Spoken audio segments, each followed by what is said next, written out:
Welcome to the 13th episode of the 1796 podcast, a monthly podcast that features exclusive interviews and in-depth news about the Tennessee National Guard and the Tennessee Military Department. The 1796 podcast is produced every month by the Airmen and Soldiers of the Tennessee National Guard Joint Public Affairs Office. I'm Lieutenant Colonel Malone. And I'm Captain Hall, your co-host of the 1796 podcast. On this episode, we will hear from the commander of the 164th Airlift Wing, Colonel Brandon Evans, who will share his experience leading one of the nation's top airlift wings. We'll also hear from Colonel Cory Kinton, the commander of the 194th Engineering Brigade, who will tell us more about this incredible mission. And of course, we'll brief you on the latest and most important news impacting the Tennessee National Guard in our Tennessee Bluff news segment. But first, the 1796 podcast sits down with Colonel Brandon Evans. Well, listeners of the 1796 podcast, we are so thrilled to have with us today. I say have with us, but we are actually with him in Memphis. We are at the 164th Airlift Wing at Memphis International Airport. And we have with us Colonel Brandon Evans, the wing commander. Sir, welcome to the 1796 podcast. Thank you. Happy to be here. We are thrilled to have you. First off, tell us a little bit about yourself and how you came to be the commander of the 164th.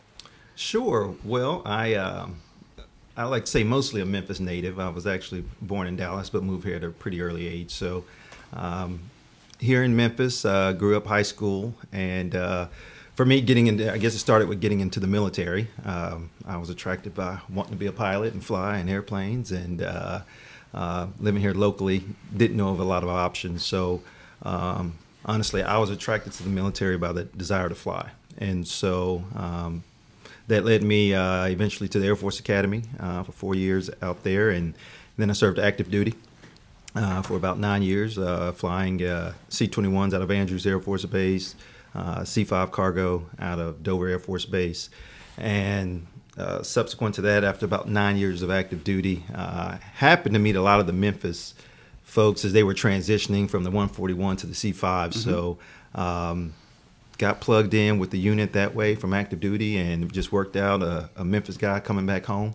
I was able to get into the unit here at the 164th, flying the C5, and worked in ops, worked several of our operations offices and jobs throughout operations, flight commander, and different positions just over the years. And from there, just kind of worked the normal flow up: ops officer, squadron commander, group commander, and then vice wing and wing commander. Awesome. And sir, you've been in the office now, and you've been in the chair for about 10 months. How's it going so far, and how's the experience been as wing commander? It's been going good. It's awesome. It's I get that question from time to time, and I'll say the leap from group commander to wing commander is much larger than from squadron to group.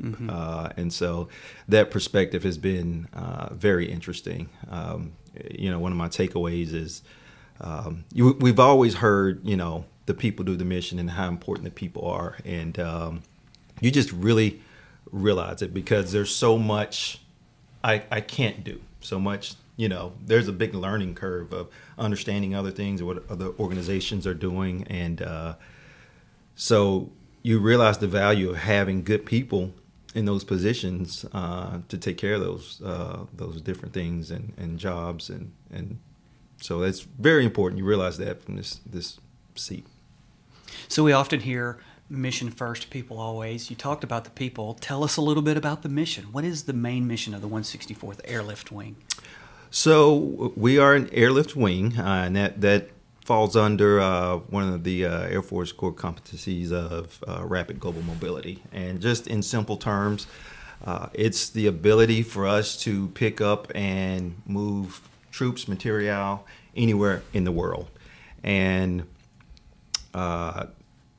here at Memphis, we operate 8 C-17 aircraft, operate and obviously take care of the airmen that train and maintain and support that mission around the world. So that's our primary mission. Of course, as with any other organization, we have other support functions. We have our security folks and our CE folks that certainly take part to support disaster relief and things like that I think most of our our wings in the state participate in.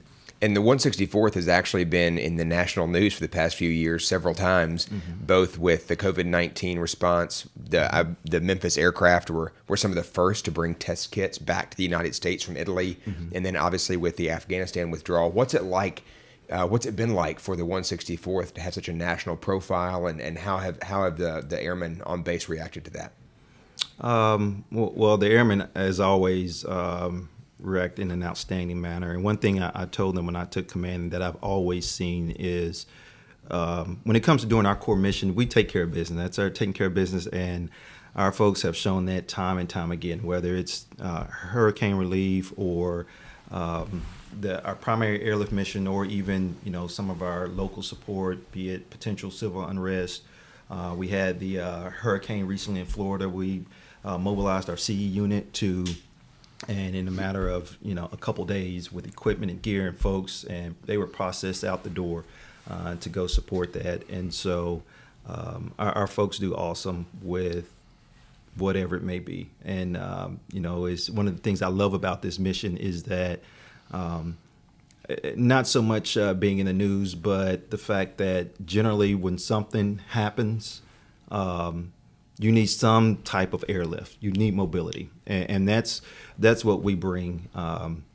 We don't generally fight here at our base across the country. We take the fight somewhere else, and that's the importance of airlift and mobility, is to get that support equipment, the personnel, and whatever you need around the world. We operate in combat zones. We do a lot of things that FedEx or a civilian cargo company is not going to do. Right. So our folks are trained on night vision goggles, assault landings, landing on dirt fields and strips and things like that. So it truly is a combat airlift mission. So you talk about taking the fight to the enemy wherever it is. Tell us a little bit about deployments. What are deployments like for the 164th?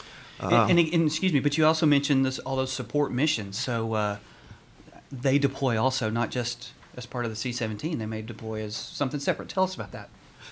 Probably similar to their other wings. We, operated on the RCP here recently. I think last year we deployed approximately 150 or so members that deployed around the world, and then most of them have returned. At any given time, we probably have a few people always deployed somewhere, but we do have our buckets that we do larger groups of our members that deploy. We do not, now as we transition to the F4Gen construct and get ready for, what may be ahead, that could change, but we historically don't deploy an airplane and the wing as a whole, as you may see on active duty or active duty C-17 units. So yes, when our folks go out, they're not going together, they're going in different groups, and they're plugging in and doing a lot of those support functions. So it's our CE folks, our security folks, our LRS folks, medical from all over, and they're just going different areas and plugging in around the globe. It's good information for our Army Guard listeners, who we have quite a few of. They do that, right? They deploy the whole unit at once, and so that is definitely different. And sir, you mentioned a moment ago about the importance of strategic airlift as it relates to the United States' national security interest. Can you walk our listeners through what that actually means? Oftentimes when we think about deployments, and especially civilians think about the way the military moves, they don't think about all the different components that are required to actually get individuals and equipment across the ocean or into a combat zone. So can you talk a little bit about what that actually means? The strategic airlift, is the ability to, in simple terms, go somewhere in the country, pick up, Army troops, Army material, whatever it may be, and get it across the ocean. It needs to get to Afghanistan. It needs to get to Al-Udeid. It needs to get into that combat zone. And so the ability to do that over a long range is primarily what kind of distinguishes the strategic from the tactical, which tends to be a lot of intra-theater, which your C-130 may do, a lot of smaller lifts moved around in country there. And so, and one of the things with the C-17 is it almost serves a dual purpose. It can also fulfill some of that intra-theater tactical lift as well as the strategic long-range moves. So you talked about moving things intra-theater and from theater to theater. What might be the most unusual or the most interesting cargo you have flown in the C-17? People generally find we do what we call banner missions, which are presidential support missions. So anywhere the president goes, there's several C-17s and sometimes C-5 aircraft. So obviously the Beast President's limousines and Secret Service vehicles, I think a lot of people find that interesting. For me, I think helicopters, my personal, I think it's just the idea of taking one aircraft, putting it inside of another aircraft, and flying it somewhere.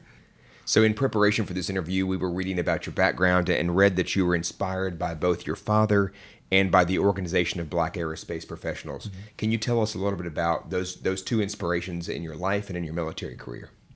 Well, my father, and really both of my parents, my father and mother, they were just instrumental in kind of helping me stay on a path, on the right track. Fortunately, I was in a good position, thanks to them, to be able to get into the academy and take advantage of some of the other opportunities that came along. The Organization of Black Aerospace Professionals, those were individuals I met. That's a group I still work. They do several things, but work with youth and try to get underrepresented groups into aviation. And so for me, that was the first time of meeting any pilot, and to see people with similar backgrounds and than mine was very motivational. And so got some coaching and guidance, and some of those individuals were former military, and so talked to me about the military and the opportunities, and so that was important in helping me make my decision to join the military and the path I chose. Sir, for our final question, we ask all of our guests to provide one piece of leadership advice. You've had an interesting career so far, and we want to offer the opportunity for our soldiers and airmen that are listening to hear wisdom from leadership. So we would love to hear one piece of leadership advice that you would want to share with our listeners. What I've started to answer to that question, there are a lot of things that I think the military does a good job of speaking to on leadership. Things we tell people to groom them along the way. We talk about the PME, we talk about seeking career broadening opportunities and all those pieces, and I think that stays out. But one of the things I started to touch on are just kind of the, and I'll just be blunt about it, it's the intangible piece that goes into who's selected for leadership and in positions, and it goes back to the people. It goes back to taking care of the people, caring about your people, and being genuine about it. You can have your PME done, you can have all the degrees, you can do all these jobs, but if you don't know how to talk to your folks, if you berate your people, if you don't care about them, it's going to come out, and you're not going to advance, or at some point it's going to hinder you. So that's the part, as we have these checklists of, do this, do that. That intangible piece isn't on there, but it's very real, and it affects people's progression and how well you do. So I've started speaking to that to people and encouraging people to, under the diversity and inclusion umbrella, they're talking now about emotional intelligence and things like that, which I know a lot of people sounds fuzzy, but it goes to understanding your people, understanding our backgrounds, and communicating with them. One of the big things we deal with in leadership a lot is a lot of interpersonal issues, and it stems from that. And so the more we understand and understand each other, I think the better we can work together, and therefore the better we can do our mission. Colonel Evans, that is fabulous advice. Thank you so much, and thank you for joining us today on the 1796 podcast. We really appreciate having you. My pleasure. Thanks for coming to visit the 164th. Thank you, sir.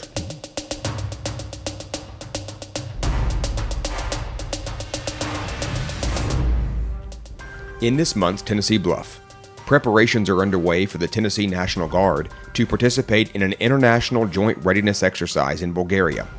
Thracian Century 2023 will include more than 170 military personnel from the Bulgarian Armed Forces, the Hellenic Air Force in Greece, and the Tennessee Army and Air National Guard. The exercise will focus on developing and improving skills for all three nations, including combat medical care, aircraft fire rescue, logistics and sustainment, aeromedical evacuation, and weapons training. Thracian Sentry is just the latest of decades of partnership between Tennessee and Bulgaria, made possible by the State Partnership Program.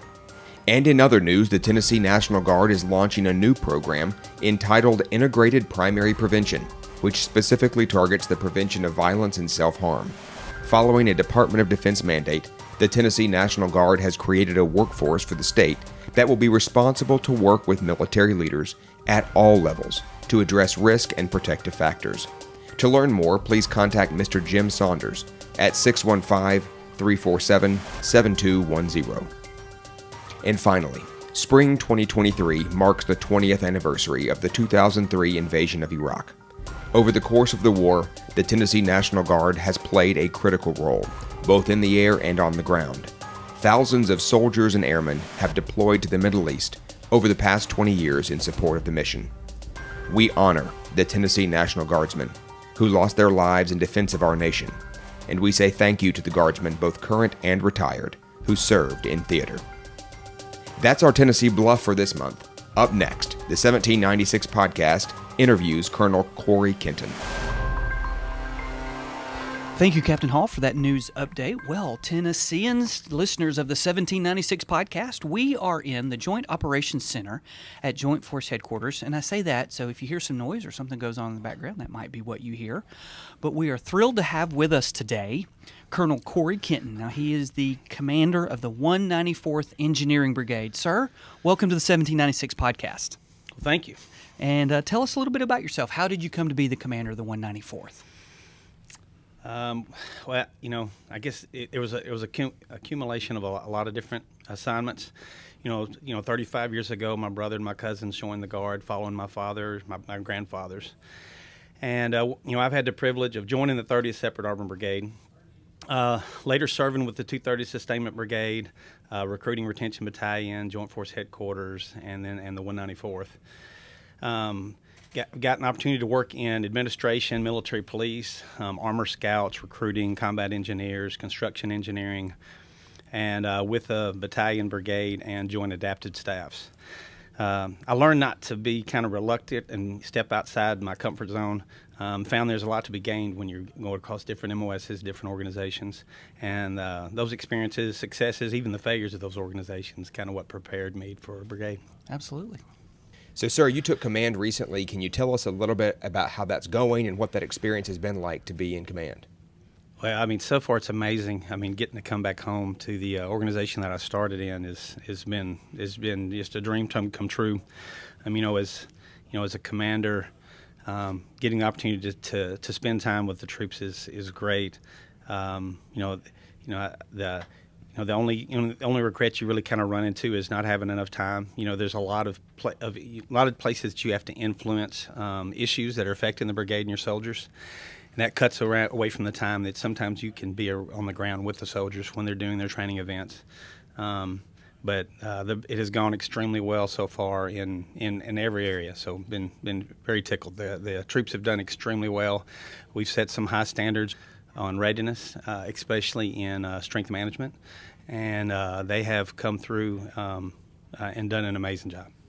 That's great. So you said you came back to the unit you started with. Just a little recap, that is the 194th Engineering Brigade. So what is the mission of the 194th Engineering Brigade? What do they all do? Well, of course, we've all got the dual mission on the National Guard side. So on the state side, we respond to a request for assistance to help with life safety, incident stabilization, and protection of property is the formal piece. But basically, we're here to help Tennesseans or U.S. citizens. And then on the federal side, it's a little more complex. We do mission command for all echelons above brigade. So theater army, land component headquarters, joint task force, we would be their engineer brigade. And we would have all the engineer teams, companies, and battalions that would fall directly under them. Doing everything from mobility, helping soldiers get safely past the obstacles, or counter mobility, helping in place obstacles so that the enemy can't get through to our soldiers, survivability, building things to help protect our soldiers and structures, and then general engineering, and that's infrastructure, building roads, bridges, wells, buildings, that kind of stuff. And sir, you mentioned the federal mission. Can you talk a little bit about what deployments look like for the 194th and how that relates to national security? So many people think about the National Guard in the domestic mission, the mission we have here, CONUS, but what about the deployments that are OCONUS, and how does that impact national security? Well, from the federal side, we've had a lot of deployments. Of course, the 913th Engineers and the 269 MPs, they helped us with border security here recently. Our MP units have been everywhere: Guantanamo Bay, Arabian Peninsula, doing customs operations, Bulgarian, Romanian, doing law and order and combat support. The 194th Engineers in the last couple of years did the U.S. Central Command Theater Engineer, managing all the engineer efforts ranging across Egypt, Jordan, Syria, Afghanistan, and the rest of the peninsula. Now, in addition to that, we do a lot of training overseas, and they're not traditional deployments, but they're deployments as in overseas deployment training. And we've been doing those for years with Germany, Poland, Romania, El Salvador, Guatemala, Dominican Republic, Japan, Korea, and more. Continuing to work now on new ones with in the Philippines and Australia and Malaysia. As far as the national security, all these missions promote positive relationships with our international partners, and maintaining those relationships is crucial to the national security and our U.S. interests. So it's kind of like a practice like you're going to play. And if you've got that relationship ahead of time, when the ball drops, it's easier to get there. Absolutely. So you mentioned earlier the different mission sets under the 194th, the construction of obstacles to the enemy, the construction of protection for our forces, drilling wells. You also have a lot of military police under the brigade. I would imagine all of those are heavily called upon during a natural disaster. Now, it be that a man-made disaster like a civil disturbance, I guess that's a disaster, or a tornado or something like that. So what's that look like? How does that work? How do we respond to those? Well, you'll see 194th is deployed for DISCA more than anyone else in the state because we've been made perfect for supporting Tennesseans. Mm-hmm. We provide water distribution, point and area support, supply distribution, sandbags, operations for flooding, high water vehicles, debris, load, and haul. We can clear routes. We cut trees. We run debris dump sites. We do law and order. We do civil unrest. We can run shelters and welfare checks, and we do limited bridging operations. We do really a full gambit of all the things Tennessee needs when things go bad. So our organization's unique mix of MPs and engineers, logistics, and mission command makes us a great asset for all of Tennessee. Absolutely. And I know you've done that recently in Waverly and on the state capitol, and all those are in recent memory. So oh yeah. So we, and of course, the mission in Memphis, mm-hmm. there were some potential riots there that we were helping to mitigate.